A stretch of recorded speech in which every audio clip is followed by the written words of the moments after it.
United States of America, and to the republic for which it stands, one nation, under God, indivisible, with liberty and justice for all.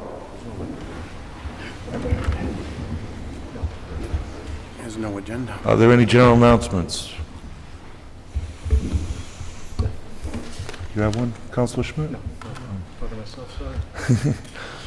Next is are there any unanimous consent items? Hearing none, next is the consent agenda, acceptance of the minutes of the special meeting of July 31st, 2014. It says August 5th, 2014, and August 20th, regular meeting, 2014. Are there any corrections or additions to the minutes? Motion to approve. Councilor Lambie moves to approve, seconded by Councilor Dwyer. Any discussion? Hearing none, all in favor? Aye. Those against, that passes 7-0. Next is old business, ordinances for public hearing. An ordinance 1418 relating to the use of Diamond Hill Park, presented by Councilor Schmidt. I'm informed. Yes, Councilor I Kearns? need to abstain from the August 20th minutes. I was not here. Would the record reflect that Councilor Kearns abstains from the August 20th vote? Chairman DaCosta. Thank you, Mr. President. Likewise, I would like to abstain as well. All right. Thank you. On this ordinance, Mr. Chairman, of the Ordinance Committee, we referred that to your committee the last meeting. I understand you scheduled a hearing for September Yes, 11th? That is correct. We had some challenges scheduling the chambers for a proper meeting where the public could attend. Okay. So therefore, it's been tabled for September 11th. September 17th. 17? Yeah. Very good. Yeah. Councilor DaCosta moves to table it to January. Yeah, okay. September 17th, seconded by Second. Councilors Kearns and Schmidt. All in favor? Aye. Those against, passes 7-0. Ordinance 1419 relating to nuisances, presented by Councilor Kearns. Chairman DaCosta. Thank you, Mr. President. Same situation with 1419. It's been tabled for September 17th. Councilor DaCosta moves the table to September 17th, seconded by Councilor Kearns. All in favor? Those against, passes 7-0. Next is ordinance 1420, relating to the town executive staff and the Department of Children, Youth, and Learning, presented by myself on behalf of the administration. Chairman Dwyer. Mr. President, the subcommittee voted to table this for 2 weeks, please. Councilor Dwyer moves to table it to September 17th, seconded by Second. Councilor Lambie. All in favor? Aye. Those against, passes 7-0. Next, ordinance 1421, amending the salaries of the executive staff and other positions, presented by myself on behalf of the administration. Same thing, sir. Councilor Dwyer moves the table to September 17th, seconded by Councilor Murray. All in favor? Aye. Those against, passes 7-0. You're not going to have anything to write about. Resolutions, R1406, authorizing an additional motor vehicle tax exemption. Last tabled from July 16th, 2014. Chairman Dwyer. Mr. President of the Finance Committee met, we had no motion coming out of no motion on this item whatsoever. So it's still in your committee? I guess, this perplexes me, it never happened before, so. Well, perhaps we can have the solicitor look at it. I believe that it has to come out of committee. Correct? There's no recommendation to move it out of committee. No, I might be wrong. I wasn't here. Yep. I wasn't here when the vote was taken. I was here for part of it. I believe there was a motion made to approve and send it to the committee that failed for lack of a majority vote. And then I understand there was... Failed for lack of a second, I believe. Was lack it? Lack of a second, correct. And there was no motion made to send it to the town council. And what you have to do is you have to look at the role of a subcommittee, which is created by ordinance, both finance and the ordinance subcommittee. The town council, in my opinion, can still take it up without a recommendation or without anything from the subcommittee. Okay. And that's pursuant to the charter. Council Lambie? Thank you, Mr. President. You know, I am the proponent of this resolution, and I have been for about 8 months now. And I think it's time that the town council vote on the resolution. And there have been some reasons, legitimate reasons, why this resolution has been tabled in the past, and other times there really haven't been any good reasons why it's been tabled. And I've gone along to try to keep some life in this resolution, but I think the time has come. We've really run out of reasons why we shouldn't vote on this. The fiscal note attached to this, as revised, clearly states where the money would come to fund this, which is basically the $200,000 that was budgeted to pay legal fees for a police contract that the town will no longer need. However, that said, the town has levied $200,000 extra in taxes, and I propose to provide, to make the taxpayers a priority and provide them some relief, albeit as small as it may be. It's taxpayer relief. So I would like to make a motion that we approve Resolution 1406, increasing the car tax exemption from $500 to $1,000. Council Lambie moves to approve. Is there a second? Second? Seconded by Councilor Schmidt. Under discussion. Mayor? Point out that those dollars we are planning on appropriating towards the health insurance arc for the trust, so that we would, which we discussed during the budget time, that we would, upon the signature of the agreements which we signed today with the police department, that we had made a commitment in those negotiations to fully fund that health insurance arc, and we are preparing to do just that. And those funds that were allocated for the police legal expenses, which, as Mr. Lambie has correctly said, is layered into the structure of the budget, is going to be applied.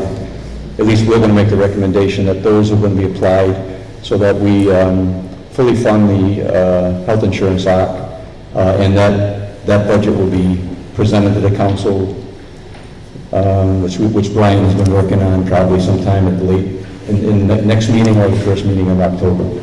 So I just say that you can't use money twice. That clearly has been the objective of the administration, was to keep the promise to the police department to fully fund that health insurance arc, and that's what we're preparing to do. And that $200,000 was designated for that even during the discussions of the debate of the budget hearings. Okay. Question, Mr. Hefner, and we've never had this actually on the floor, so I haven't had the opportunity to.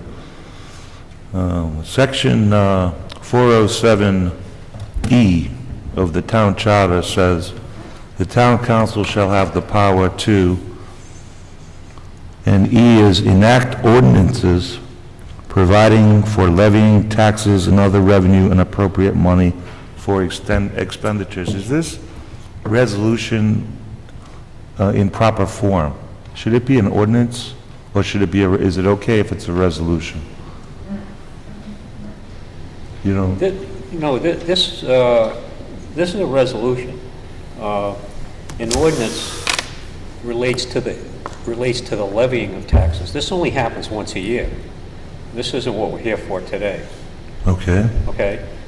So the levy has to be an ordinance. It cannot be a resolution. The actual passing of the budget, even though we do it as an ordinance, as far back as I can remember, could be ordinance or resolution. But the levy has to be by ordinance. Well, I'm noticing that this actual resolution It looks like you intend it to be effective December 31st, 2014, Counselor? It would need to be amended on line 39 to state that it would begin in 2015 tax based on the based upon the December 31st, 2014 assessment. Because originally, when this resolution was drafted, we were in a different budget cycle. So the resolution, I appreciate you mentioning that. I have notes on my copy to make the amendment, but it's been so long since we've brought it to this level that my notes to amend are here, but it would need to be amended on line 39. Thank you. For the next fiscal year. Are you moving to amend? I will move to amend Resolution 1406, line 39, to change 2014 to 15 and 2013 to 2014. Council Lambie moves to amend on page 1, line 39, to strike the number 2014 and instead put in its place 2015, and instead of 2013 to put in its place 2014. Is there a second on the amendment? Second. Council DeCosta seconds it. Discussion on the amendment. Hearing none, all in favor? Aye. Those against? The amendment passes, 7-0. Back on the resolution as amended. Mr. DeCosta. Yes, Mr. I'm sorry. President. Did you ask him to be recognized? No, no. Okay. Mr. Sylvia. I wouldn't have called you Mr. either.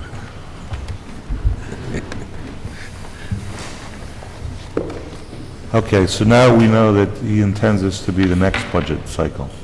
Yes. All right. What is your position on this resolution? As stated in committee and as the mayor just indicated, our plan is to be bringing the budget back before the council to reopen with the goal to fully fund the OPEB ARC for the current fiscal year. And part of that plan right now is to utilize the $200,000 that is budgeted within the police litigation account.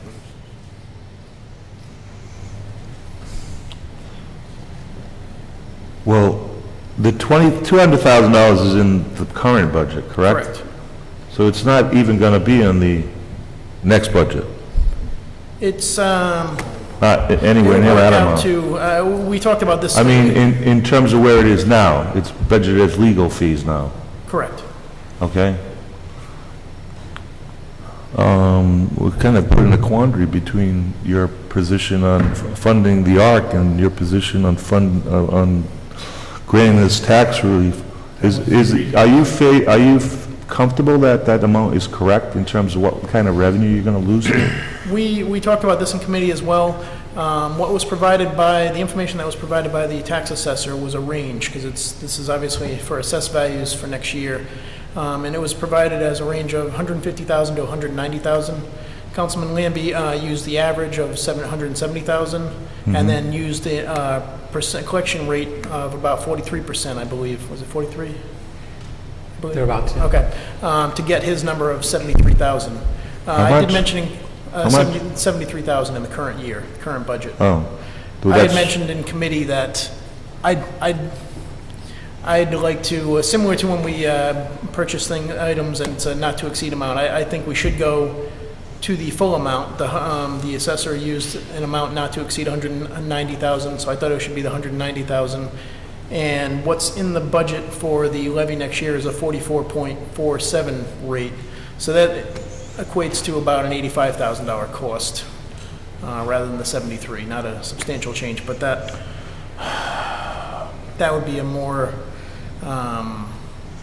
conservative number. So the fiscal note that's attached, Council Lambie, seems to indicate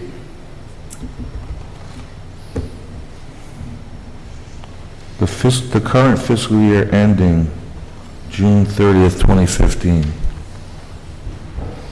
The estimated cost of the application in the current fiscal year would be $73,000. That's correct, and the finance director, to a And certain that's- degree, confirmed that amount just now, but he would like us to round that number up to 85,000. If it was to be enacted, if this was to move forward, I would think it should be But at this 85. is not going to be enacted for affecting that budget. So, Yes, Mayor. The estimate is somewhere between $150,000 and $190,000 that will have to be either reduced expenses next year or increased revenue. So it's not, I don't understand where $73,000 comes into play when the estimate on the taxable year is, for the budgetary year is going to be about $150,000 to $190,000. So, I mean, I won't have to manage that budget, but I'm just telling you, what you're doing is you're creating a hole in that budget, and it will be problematic. Our intent has been, and will be in front of the council, to use those dollars that were put in play for legal expenses, as we indicated during the budget time frame, that we would take savings on anywhere where we could, including the legal fees, in order for us to fund the trust for the health insurance for the retired officers. That's our plan. That's where we're going to be coming. So if there's an appetite to reduce the vehicle or increase the vehicle exemption, that revenue is not going to be there if in fact our revised budget gets approved to fully fund at least 90% anyway. I think we're at right now, Brian, something like about 90% of that ARC, which includes that $200,000 number. What would be do we have an estimate on what the effect on the average tax bill for the automobile would be in terms of property tax relief? $10? Depends on the amount, obviously, of the vehicle. Well, the average, let's say the average. 500 into a $20 rate is $10. Yeah. What? $500 exemption into a $20 rate is $10. That's what people would save Yes. on their bill, average. Mr. President. Councilor Kearns. Question for the mayor. Proceed. The money that is not going to be there, did we, in the budget, use that in the actuary study to make the determination on the savings for the police contract? Did we use the legal? Yeah, we didn't use the 37,000 in the actuary studies, right? I'm having trouble following the question. You're indicating that the ARC money, Yes, the ARC money right now, I think on the most recent actuaries is about $1.4 million or something like that. Brian, is that what the number is? There for 100% is $1,575,000. So we've already have 700,000 in. So our goal is to use that 200 and then savings in the health insurance area and some other to reach that areas. goal. And to reach that So goal. we're trying to double borrow that money, basically. Yeah, so our intent, Councilor, is to be in front of the council with a plan not to increase taxes, as I mentioned when the budget was passed, but to fund the ARC for that trust for that health insurance in retirement as high as we possibly can without changing the integrity of the budget, which was a zero tax increase.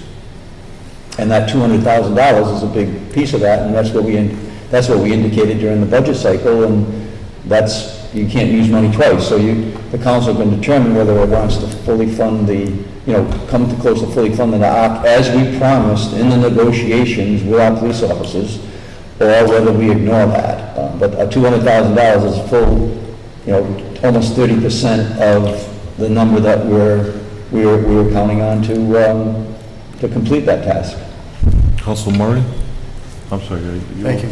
Thank you, Councilor Murray. Yeah, Brian, we did talk about it briefly. This has an effect also on our bond rating as we go forward. Is that correct, as far as the funding of the ARC? How it's been, I'm trying to paraphrase the wording, but how it was stated by both of the rating agencies was that they're anticipating that we adhere to our funding improvement plan and we fund the ARC. So the most we show creates a better situation for another upgrade, correct? Yes. Okay, thank you. Mr. President, Councilor Kearns. following that line of questioning, what would the town save in aggregate if we borrowed the next bond, potentially? Would it be more than what we're trying to give in a $10 rebate? I think, Yes, probably not close enough. In other words, if we get a bond upgrade and we can borrow at a lower interest rate, isn't that more prudent to the town than a $10 savings to just car owners? it has the potential, yes, absolutely. Okay, thank you. Councilor Dwyer. Part of the reason this really never came out of committee was that I personally had a particular problem with the funding of it. It is twofold. One is that we're uncertain what the state is going to do, whether they're going to change the exception. As everybody should know, the car tax is regulated by the state. In other words, we can't change that. We can't add to it. We can't change it without General Assembly approval. Number one. Number two was that my biggest fear is that we give it this year and have to take it away next year for one reason or another. And that's going to, I can't look anybody in the face and say, yeah, I'm going to give you this now, but I might have to take it away. But my worst fear is that we have to tax the residential and commercial. Increase the real estate. That to offset this. And my priority has always been residential, commercial, taxable, and cars very last. Tangible.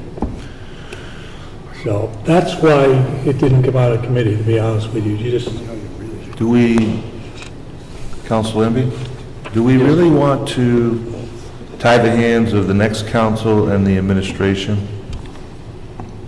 When this doesn't, we're not going to be this council, at least in part, won't be here.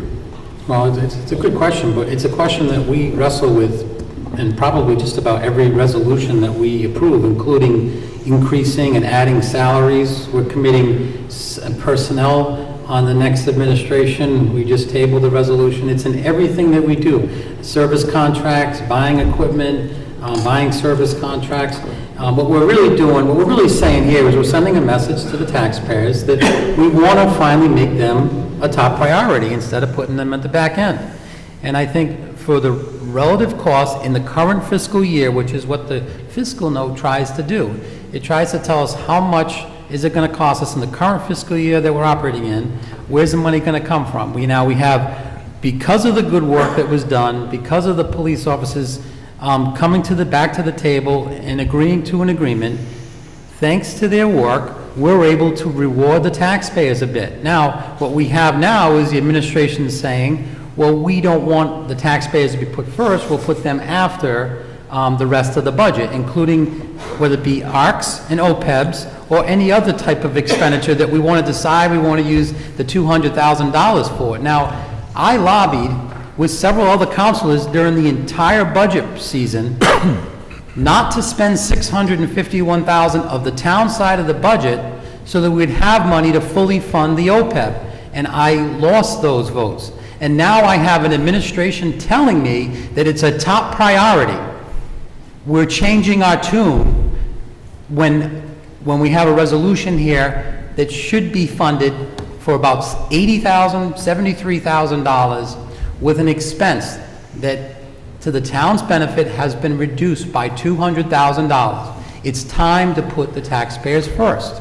Thank you. I think the expected loss of annual revenue is 150 to 200,000. I don't know where you're coming up with 74 or 80,000. The fiscal note addresses the current year cost and the effect on the current But tax rate. this resolution as amended doesn't apply to the current fiscal year.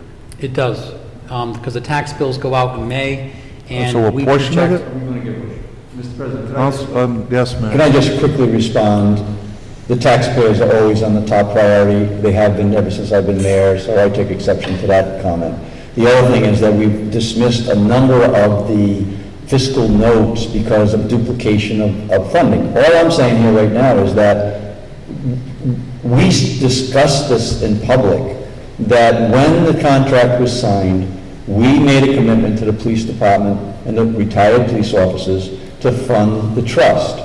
There wasn't a discussion about vehicle exemption increases at that time. The discussion was, will we follow through? We made that commitment in our actuaries. We made that commitment to Moody's in our bond rating discussions. And so we're in a position to do that. And first things first, you take care of the promises you made. And so, and because it's good for the town and it's good for the taxpayers.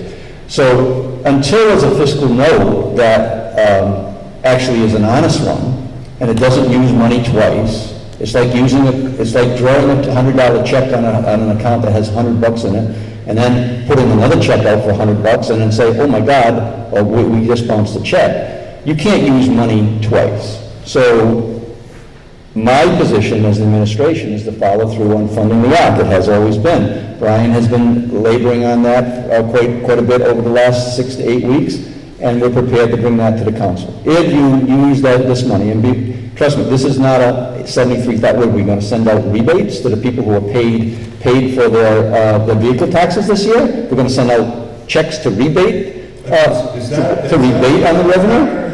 I mean, is there some sort of, like refunds that would result from this? If you're saying it's a $73,000 expense and it's $150,000 to $190,000 actual line item, I would, yeah, there's going to be some sort of, let's be honest about it, it's $150,000 to $190,000, it's not $73,000. It doesn't matter whether you're halfway through the budget or whatever it is.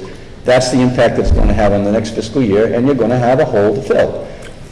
Again, that's not going to be my problem, but it is going to be somebody's problem. And, you know, sort of have a conflict of interest here, because my vehicle's being taxed, but if it's increased to 1,000, I don't think it would be. Mr. President, and along those lines, I mean, I think all of us, we talked about this in the Finance Committee. A car is, to a certain degree, a utility nowadays. A house is not. If you save your money and you have a good job, you can own a house. But, you know, people need a car to get around. And as the Democratic candidates did the other night during the debate, they referred to the car tax as a very regressive tax, meaning that it negatively impacts the poor and fixed income more negatively than does any other type of income tax or property tax. So again, I lean with that comment. This is a relatively small give back. I think large give backs in government those days are gone. And if we can't give something small back to taxpayers, particularly in a year where an expense line item that was budgeted for $200,000 is now virtually zero, and we've got excess funds in that line, that when we discussed the budget in the spring, when I requested that we put an extra $650,000 in the OPEB, I lost the vote, and now because we're looking to spend about $73,000 of current year money, now all of a sudden OPEB has become a top priority, and $73,000 versus zero extra. The mayor said we're about $600,000 to $700,000 short in the OPEB. Okay, well, it would be nice to get, I would settle for $575 or $575 right now and give $75,000 to the taxpayer. We'd be in a lot better position than we are right now we're short $600,000 or $700,000. I'd love to see $575,000 in there. Mr. President? Mayor? I think that let's be honest. One-time revenue was used to buy the Chromebooks. It certainly wouldn't be repetitive money that you could count on in terms of the trust. Today, you're sitting on a couple $100,000 that is already weaved into the tax structure, and that can be repeated and repeated and repeated. So, and I'll just say again, it has always been a priority of this administration to not only fully fund the ARC for the pension for the people, for the officers who are retired, but also to fix the problem relative to the health insurance. We're in a position to do that. So first things first, let's take care of that problem. And then if you want to have some sort of relief on any level of taxes, there's a correct way to do it. This is not the correct way to do it, in my opinion. Yeah, I mean, we have to be clear that, you know, the votes that were taken on your motions were related to the school committee, the school department, which you left out of your statement. And whether, you know, when we're up here, we have to determine what our priorities are for the current fiscal year when we adopt a budget.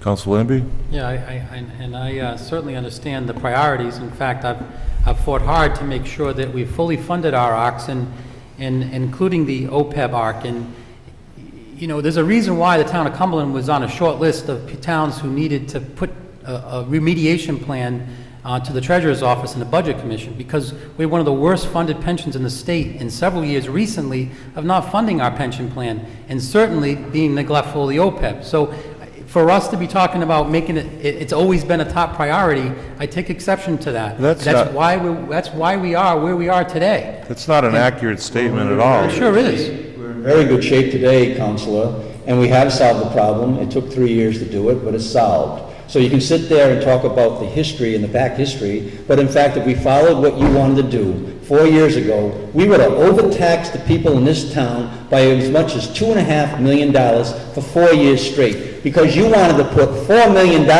into that fund and take that away from the schools. I think that everybody's far better off that we didn't follow your lead, because the people in this town would have been overtaxed for 4 straight years. So I think that we should be celebrating the fact that we have solved the problem and that we're in a position to do what we said that we had promised. Instead of looking backwards and trying to say, oh, woe is me, we had all this big problem. We solved the problem. We solved the problem. Now all we have to do is complete the solution, and then the public will not have to take a tax increase, as you suggested 4 years ago, that we would bump up this ARC by over $4 million a year. So, you know, I just find it hard to believe that you're trying to, if you want to lower or raise the exemption on the vehicles, which is admirable, then come up with a fiscal note that is solvent and that it actually can solve the problem. And that is not in conflict with a promise and a commitment that we made during the negotiations with Moody's and with the police officers. And I made that commitment to this town council at the time when we passed the budget, that I would be back with a revised budget so that we would fully fund, or come close to fully fund, that ARC on the trust. So, you know, I've had enough. It's ironic that I believe that the year that the ARC contribution took the biggest hit was the year that the state took away our $4 million reimbursement for the car tax. $4 million in less than 2 years. We managed our way through it, and we have a AA rating today. I think Brian and everybody who's worked on that, and anybody on the town council who's worked on that with me, have a great deal to be proud of, and we overcome some very difficult financial situations. And quite frankly, I'm not going to agree to any voodoo type of economics that balances the budget, and that's what's being proposed here tonight. And so I just don't want anything to do with it. After I'm gone, if you want to do what has been done in the past in this town and put the town at financial risk by doing some type of political stunts like this, then go, be my guest. Be my guest. But not under my watch. Further discussion? Hearing none, a roll call vote. I'm sorry. Councilor Dwyer. I just have to talk again. I have to go back to the same thing.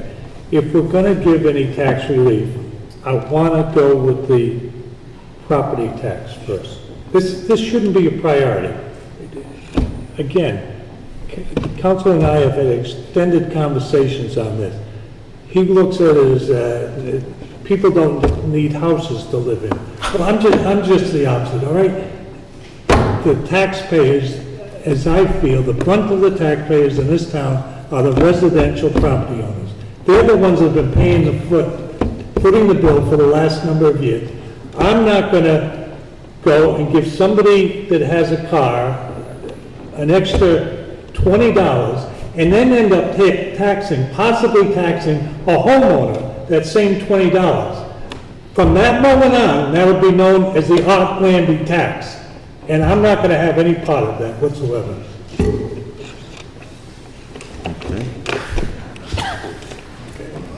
All right. I have serious concerns about the idea, as the mayor indicated, is a is a laudable one, that to try to provide some sort of tax relief, but the amount that we're providing here in reflection and in consideration of the potential damage that it would cause, I don't think the taxpayers really would benefit in the end. Councilor DeCosta? Thank you, Mr. President. I have to sympathize with Councilor Lambie on this one because he's been put under a difficult situation. He's been a strong proponent of funding our ARC, as most of us. Yet, we know very well that this ordinance has been on the table for a long, long time. And now he's going to have to choose which way. It's a resolution. I'm sorry, the resolution. Therefore, I don't think it's a fair process to be discussing this, and I would ask Councilor Lambie if he would consider for one more time to table this for further discussion at a more appropriate time. You can make the motion if you want. You're asking Well, him it's to his, make it. well, it's his resolution. I don't think he's inclined to do that. Well, I'm prepared to take a vote this evening. I think the matter has been discussed and deliberated and fine-tuned for almost 8 months. It was actually brought to light months before it was actually a resolution.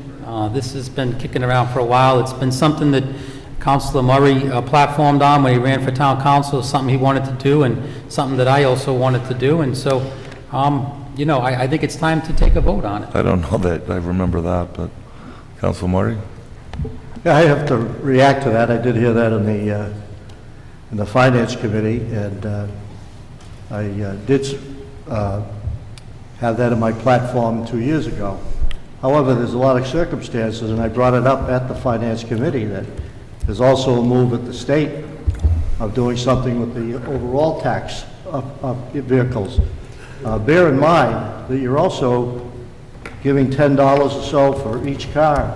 The ones that are going to make out are people like Councilor Lambie and probably myself that have extra cars, not the individual that needs this money, who probably has one car and is going to get $10. So Not even, probably, because the car's probably not even worth $2,000. well, if it was like your car, it's probably, well, we won't get into that. But the main thing is that, and I recommended the Finance Committee, is that we look at it and see what develops statewide to be fair to everyone. And as Councilor Dwyer said, I'm not about to agree to put any extra taxes on the residents if we have to. Councilman DeCosta has said many times that he doesn't want to raise taxes, yet he's lobbying, I guess, for the Mr. Lambie's resolution here. I don't think that's what he did at all. He asked him to table it. But to be fair. No, Mr. President, let's be not realistic with this. $10 seems to be insignificant, but It does. it seems to be insignificant, but I've spoken with so many people that live on fixed income, retired people, elderly people, and $10 could be the difference between a prescription or go without that prescription. So I would be in favor, and I'm prepared to vote in the affirmative if this goes forward. Well, it applies next year. Well, Andy, yes, Councilor Dwyer. Councilor DeCosta, if he's going to make relief on the car tax, and should we need to make it up someplace, and the next place, logical place to make it up is on the residential tax, is he prepared to go for an increase in that tax? No, I'm not, and we don't know where the money Well, will. we don't know. It's That's just the- speculation at this point, but I would say that there would be a task. All right, guys, one at a time. Mr. President, the mayor Hold said on, it's Councilor built into the Lambie. levy. Councilor Lambie, I didn't recognize you. All right, we're not having four people talk at once. Mr. President, This is an election here, so everyone's a little uptight. Council Lambie. Thank you. We heard the mayor state earlier that this expense of $200,000 that we no longer have is built into the current levy system. It's already there. Without the expense, we're basically overtaxing our residents. I'm asking for $73,000 of that $200,000 of expense to go back as a signal to the taxpayers that we as a group recognize what they have done since 2010 in this town, which has increased its levy from $49 million to $61 million in the last 4 years. I think it's a move in the right direction, and I'd appreciate support on it. Thank you very much. Mr. President. You can't have it both ways, Council. You can't advocate for fully funding the ARC, which the mayor promised to do, and at the same time advocate to take that money that he's determined that should go there. Councilor Dwyer. I'm sorry, again, if we do give a rebate on the cars, the only method we have of raising revenue is taxing, and we'd be taxing the residential first. You don't- Because that's the most fluid. I'm not saying that we would, but I'm not willing to take that chance at this point. To give somebody a reduction on a car tax, overall, our taxes are very good. When you compare the property rate, we're not the highest in the state, not by the car tax, not by the property tax. As a matter of fact, we're near the bottom.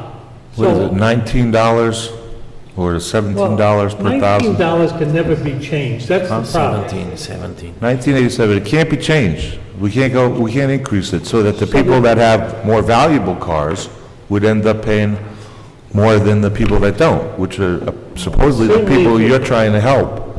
Certainly, if you have multiple vehicles, you're gonna get, if you have, at one time in my house, I had 5 cars. That means I get $50, and you have one in your household, so you get $10. What fairness is that? I don't see it. Further discussion. What else can we say? No. Councilor Schmidt? No, we're voting. On the resolution as amended. Yes. Councilor Kearns? No. Councilor DeCosta? Yes, on the amendment, yes. No, on the resolution as a whole. Resolution, yes. Councilor Murray? On the resolution? On the resolution, we already amended it, as amended. No. Councilor Lambie? Yes. Councilor Dwyer? No. Chair votes no. Resolution fails 4-3. And I'm sure now we'll all be accused of not providing tax relief to the public. Resolution R1444, authorizing the mayor to enter into a contract with Hartford Materials and Paving Corporation of Johnston, Rhode Island for the Forest Avenue Road and sidewalk improvements, last tabled from August 20th. Mayor?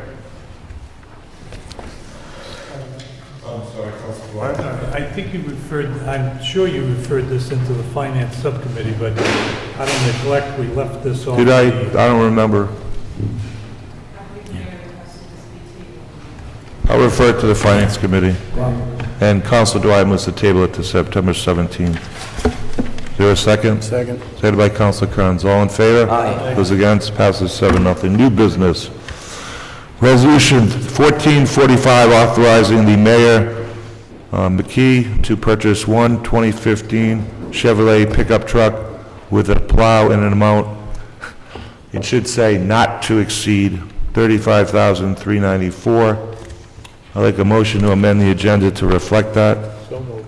Councilor Dwyer moves to amend the agenda, seconded by Councilor Murray. On the amendment, any discussion? Hearing none, all in favor? Aye. Those against, passes 7-0. Inside the resolution, does it have the same issue? Sandra? Does it have the same issue inside the resolution? No, okay. Mayor, go ahead.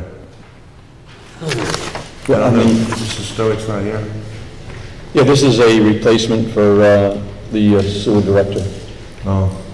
And then the older vehicle that is there is going to be recycled into the What highway year is department. that truck he's driving around in? He's got to be 7, 8 years old, 10 years old. How many miles are on it? I didn't look at the odometer today. I have no idea. Well, it's 10 years old, so it's Gotta have driving one. around town, right? Yeah. This is in budget? This is budgeted? This is budgeted, and it also allows, a plow for the, because our sewer director does do plowing in the storms. Is this the lowest bidder, or is it a piggyback on a state contract? State contract. State contract. Yeah, Mr. President, Yes, Council. I'd like to know the previous car that it ever plow, or this is an addition? No, the previous one did have a plow. Did They- not? Yes, it did. Oh, And that's going to be put into the highway department as well, so there's still some life to it, but it's, I mean, the cost of a plow compared to what it costs to pay someone to plow. please? I mean, the cost of a plow in addition to the vehicle ends up saving the town money when you compare it to if we contract out the plowing. Right, but what I'm trying to get is, can we utilize the old plow on the new truck instead of paying for the new plow? We plan to use the old vehicle in the highway department to kind of do cleanup type of stuff and during the storms. They're not taking So the... it's going to be used, it's going to be just an additional service to the town in the storm. All Okay. right, thank you. Further discussion? Need a motion? Motion approved. Councilor Murray moves to approve, seconded by Councilor Kearns. Discussion.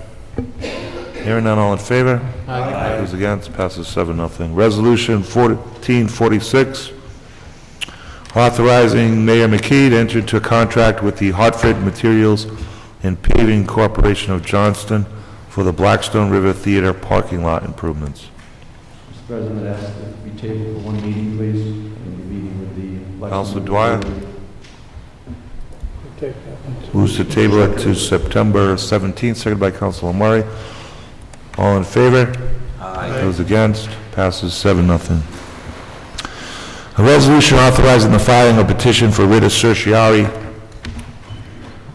suit in the Rhode Island Supreme Court on behalf of Mayor McKee and the Cumberland Town Council to challenge the State Board of Elections' improper findings that the Cumberland Fire Committee is not a state or local office, but rather a quasi-municipal office, and/or that the Cumberland Fire Committee is not subject to the ban on declaring for more than one elected public office. That's quite a mouthful. Mr. Hafner, is this your work? No, it's not. It's not. Mayor? Yeah, this is, President, just a point of order. What is your point of view? I was just wondering if Councilor Kern should recuse himself from the discussion and/or vote on this matter, since he is the aggrieved party. Well, you might give him a chance to do that if, Well, there was going to be discussion, before we got going. that's up to him to decide, Council. That's not a point of order. That's a question of whether the Code of Ethics or the, applies to that case. I will be abstaining. Councilor Kearns recuses himself. Please fill out the form and leave the table for the, thank you. Mayor, go ahead, proceed. Yeah, again, just to give you the layman's reason, and Tom can talk about the legal issues, but the Board of Canvassers voted at a meeting to pursue this because they were empowered by the statute to oversee this election on the fire board, and so we have hired outside counsel to represent the town at the wish of the Board of Canvassers, and the outside counsel has asked the town council to confirm through this resolution that is the process that we want to, as a town, proceed, because it's clearly in my conversations that it's an elected board, a taxing authority, and the Board of Elections seem to fail to understand the state statute, and so we're pursuing that to keep the integrity of that office, and we're asking the council to join in on that with us in terms of this resolution, and that at the request of Dylan Connolly or Bill Connolly, who's done some work with us on on the police contract, and I think that he's in the right, asking for the right, that's what he's asked us to do, so. Do we have standing? The Board of Canvassers does, because in the statute, the Board of Canvassers, What statute are you referring to? the state statute that was passed for the fire merger and Okay, so the fire district bill. the fire district bill calls that the local Board of Canvassers would be the, would facilitate the election as any other election. I think there was some discussion, I read the decision, by the way, of the Board of Elections in the hearing. I agree that, I don't agree with the conclusion, because it's clearly a locally elected public board. I don't know what, but,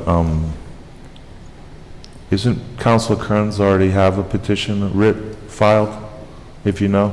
We're not filing on behalf of a councilor or an individual, we're filing on behalf of the Board of Canvassers, who believes that the integrity of this election has been brought into question, and they believe that the courts should determine whether in fact, whether that is an elected office or whether that's a committee, that's kind of a quasi-government, which is not. It's an, you know, so I'm not sure they fully understood it, but the only They clearly didn't understand it, so the only because process you have is to pursue it on a legal basis, and then let the courts determine whether in fact the board has properly made a decision, or you live with that going forward. And quite frankly, I agree with the Board of Canvassers that it needs to be clarified, because then you're creating a precedent that somehow you know, an impression that somehow that is not an elected position, the same way a town council member is elected or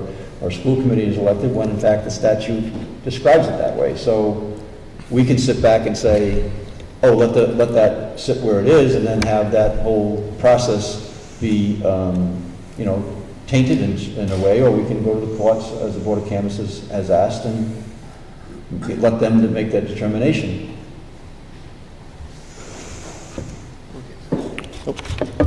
clearly the Board of Elections didn't understand that this fire committee is elected townwide, not only by districts, but also at large, because they've seemed to indicate that they thought the district, they seem very confused about it.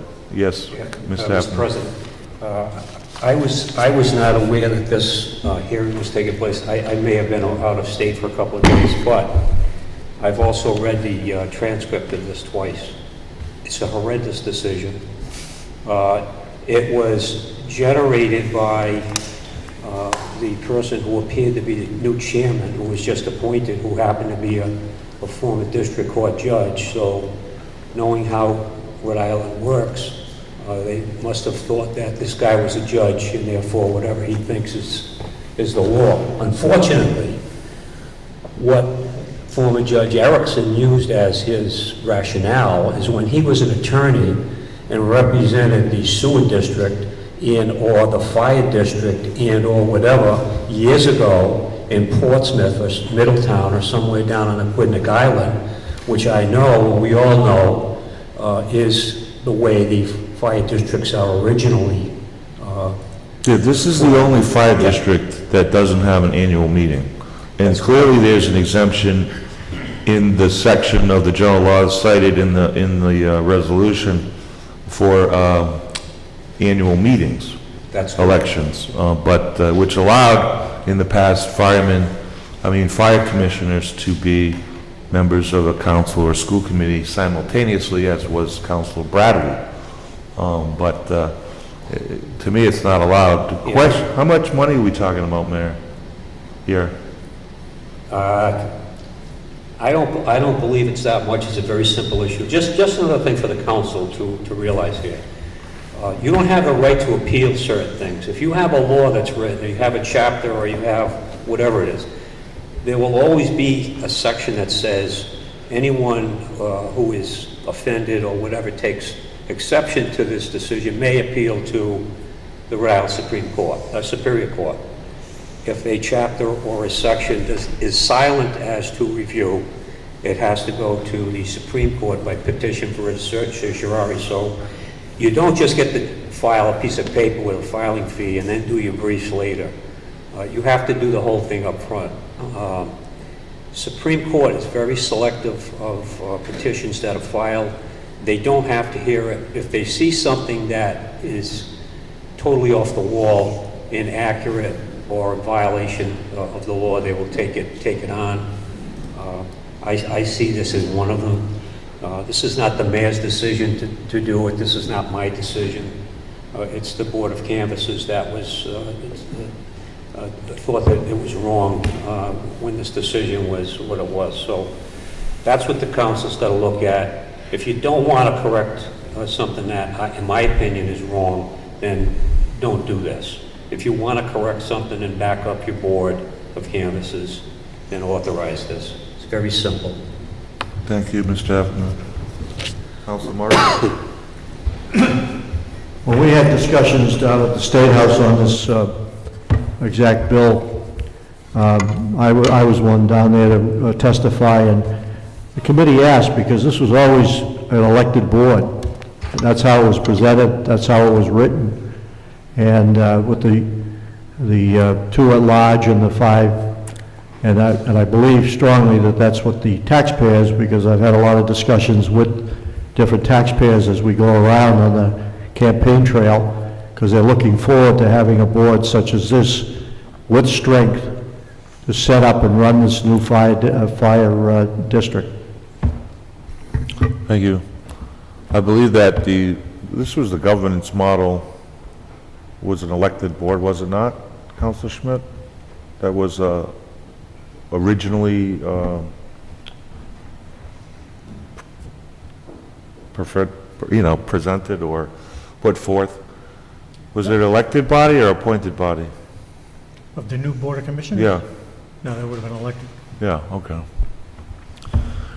Mr. President, Council along those Lambie. lines, thank you. To follow up on that, the discussions by the three-member Fire Consolidation Subcommittee, myself, Councilor Smith, and Councilor Murray, the primary reason, the intent of going to a general election was to remove the voice vote, the intimidation factor, the hand-raising that was done in the cellars and the garages of the fire stations. We felt, and we publicly discussed this, that the privacy of a voting booth should be something that's provided for the people who were voted on for fire commissioners. So that was the primary reason we went to and agreed to a general election. It wasn't so much to limit who could serve, but, and that's one thing I don't want to encourage. The more choices, the better for our taxpayers and voters. But the intent was simply to provide privacy. Additionally, I do want to state that the fire board is completely autonomous from the town. It has a separate charter, it has a separate set of bylaws, it has separate taxing powers, it runs its own budget and operations. It has really nothing to do with the town council. The only reason the town council got involved in the fire district consolidation in the first place was that the administration asked in 2010 to spend a few dollars on a consolidation study and provide recommendations for the 4 districts. Aside from that, I see the fire districts as completely autonomous and believe that the Board of Elections did make the right decision. Thank you. Really? You do? Counselor, what you just said was totally inaccurate. Yes, Mayor? I would just say that there's serious conflicts, seeing this been brought up. This board, this council will pass water budgets, that will pass fire hydrant usage fees. That board will fight against those. It's certainly in conflict. That board, the fire district board, will potentially get into third-party rescue type of stuff. This board will be passing budgets on the rescues. It's very conflicting, so that's why I think that they made the wrong decision. And the list is a lot longer than that. I could continue to tell you where the conflicts are between being a town council member, voting on budgets here, and being a fire board member, or elected fire board member, voting on budgets there. They are in conflict with one another, and that's the reason that you would want to separate them, in my opinion. There certainly is a conflict. There's certainly in part of this legislation that created the Unified Fire District, there are certain ties to the town in the bill. One is the administration of the elections, which is the local board of canvassers and the state board of elections. The second one is that if a vacancy occurs, the town council replaces the member. So it's not to say that it's completely autonomous, which is the argument that the Board of Elections put forth, which doesn't deal with the issue of whether it's a locally elected public body. So the question, while I would agree that perhaps the fire committee would, if it was actually in existence, would be perhaps a party interested in this, certainly the Board of Elections is, and the question before us is whether we are going to honor the request of the Board of Elections to allow them to file a petition, which I believe would be eventually merged into with Councilor Kearns's petition. Mr. President, Councilor DeCosta. thank you, Mr. President. I have grave concerns about this resolution as well. And it's been said, the reason for coming up with this is to protect the people of Cumberland. And I see it completely different.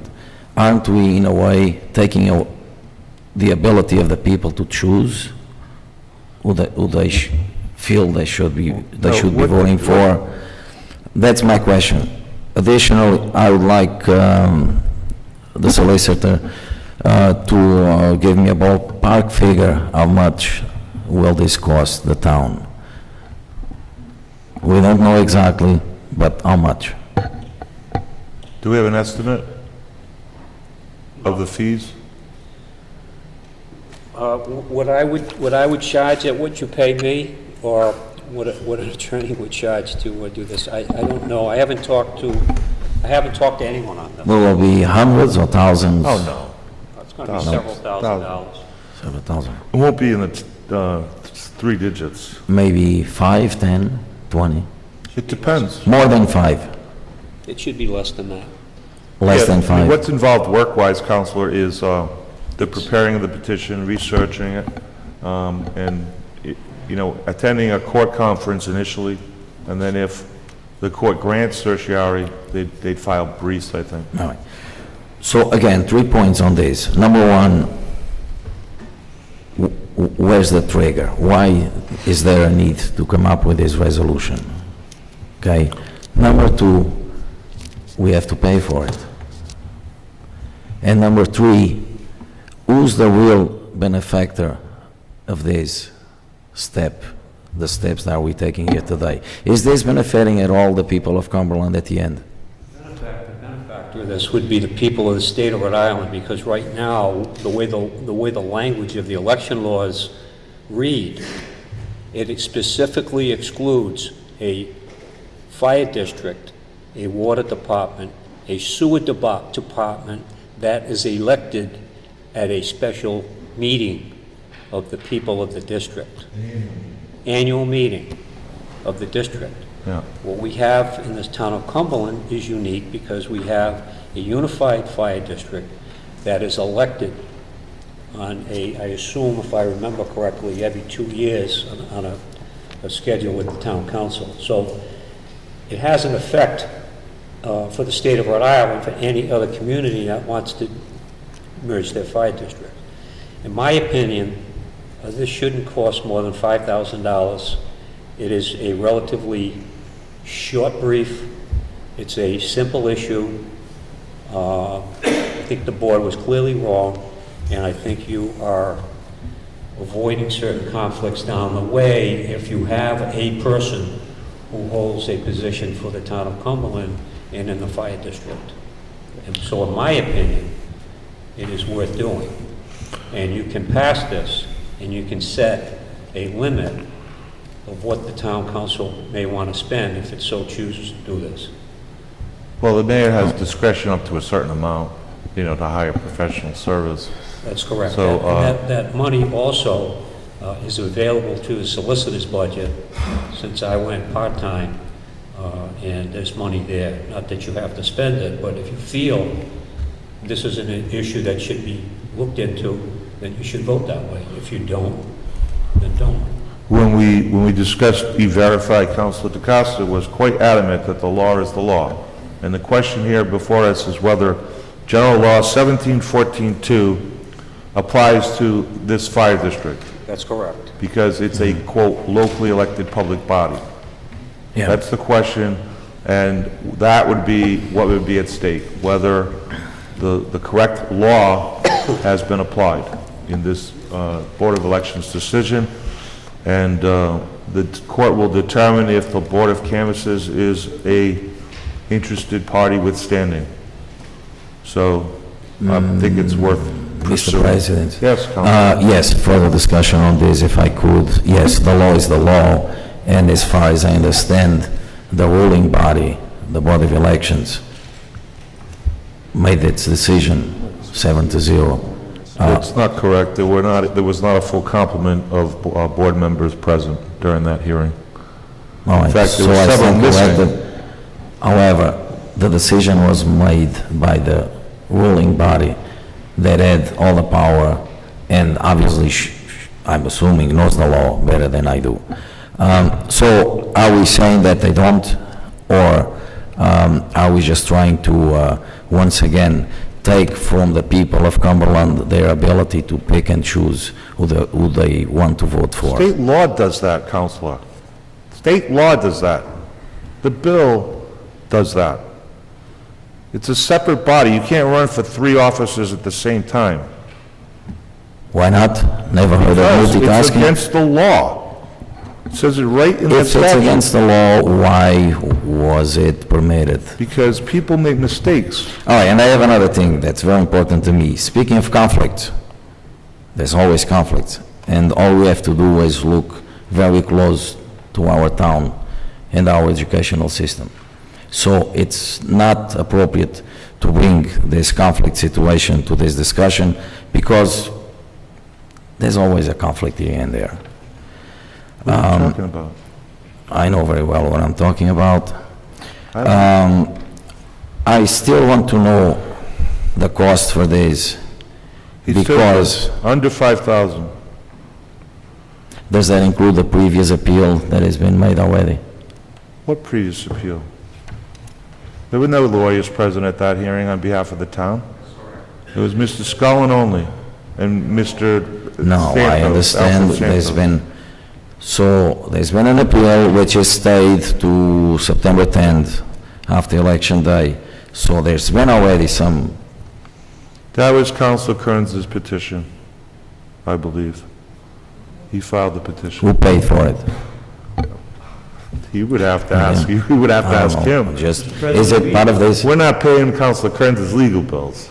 Mr. President. I hope not. Dylan, we did have representation on behalf of the Board of Canvassers that attended a meeting or hearing. Okay. So that, but that was done after the Board of Canvassers made that request. And that's the reason that we're back in front of the town council, because the attorney that we did hire to go and represent the Board of Canvassers felt as though that they had a better chance of prevailing on behalf of the town if in fact the town council supported that presence. So that's the reason that this is in front of the council tonight. All right. Last comment, have Mr. a President, if I motion could? No. Mr. President? Councilor Schmidt. In the days prior to the consolidation, when it was the 4 fire districts, was there ever a case where someone applied to be a board member and a town council member? Councilor Bradley was a board member of Valley Falls while he was a councilman. Okay. It's apples and oranges. It's not the same. Well, That fire district was elected by an annual meeting and is exempt specifically because it is an annual meeting. But this is not an annual meeting. This is a local election. So to confuse the two, and which is what happened with the Board of Elections, in my opinion, because this is a unique beast. This is the only fire committee in the entire state that doesn't have an annual meeting and is elected during an election.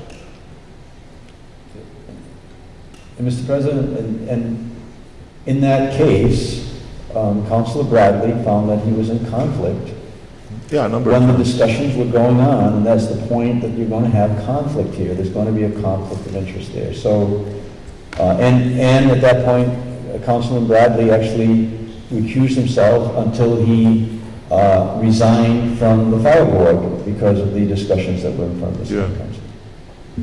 Yeah, it's all on the record. You were here, Councilor DeCosta. I remember clearly. Thank you. Yeah. We all set? Somebody make a motion.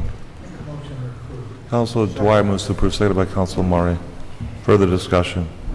Hearing none, all in favor? Aye. Those against? No. Roll call vote, Councilor Schmidt, No. Councilor DeCosta, No. Councilor Lambie, No. Councilor Dwyer, Yes. Councilor Murray. Yes. Chair votes yes. The ordinance fails 3-3. What we just saw is a travesty. That's all I'll say. Well, we'll pursue it without the council, because it's a... Resolution 1448 relating to President- building Mr. regulations. President? Excuse me, Council Lambie. If we're going to be spending legal dollars on a vote that just failed town council, I want to talk about it while we're on. No, we're on the next item. Resolution 14. I don't think that's Mr. right. President. If we're going to spend taxpayer money The on... mayor made a Just failed. statement. It's nothing to do with our agenda. Let's move on. Wait a minute now. Stop. No. No, stop. When you, Tired of all this bull, myself. 1448 myself relating to included, Mr. building President, regulations. Mr. President, Councilor DeCosta, please be quiet. why are we proceeding with something that the council voted Councilor down? DeCosta, you're out of order. I accept that, Well, then that With a means clear you have to conscience. be quiet. but I'd like to have an answer You from can you. ask if the I could. mayor after. Mayor, No, why? after. Why after? Because I said so, and that's And the please, rules. don't yell at me. My ears are very good, and they are ringing right now If I because have of to your yell, loud I'll voice. raise my voice. Don't you ever again loud, You guys. raise your voice. Yeah, all right. If this, I would you're like to have an explanation, as Council Lambie asked. out of order. So be it, but this No, council once again is demonstrating the Oh, inability. Mr. Hafner? I think you should move to adjourn until Mr. DeCosta is somewhat polite to those that... I've been running meetings for years, and I've never, ever seen one get so out of hand because it's an election year. This election is absolutely... That's incorrect. I'm not taking exception to that. No, that is nothing, no. It's because the council voted something that goes against the agenda. That's the reason why. Sorry. Yes, I don't understand. Could you repeat? We're not going to discuss this resolution anymore. 1448 relating to building regulations has been requested to be tabled to September 17th. Council Lambie moves to table, seconded by Councilor Dwyer. All in favor? Those against, passes 7-0. 1449 relating to landscaping, a portion of 5 Industrial Road, same request. Councilor Lambie moves to table to September 17th, seconded by Councilor Dwyer. All in favor? Those against, passes 7-0. Public comment. Adjournment. These are party and interest in the case. I don't think that's appropriate. Say so. I mean, it's public comment. Well, you can come forward and make your public comment. I would recommend you don't, since you have county legal counsel, I believe.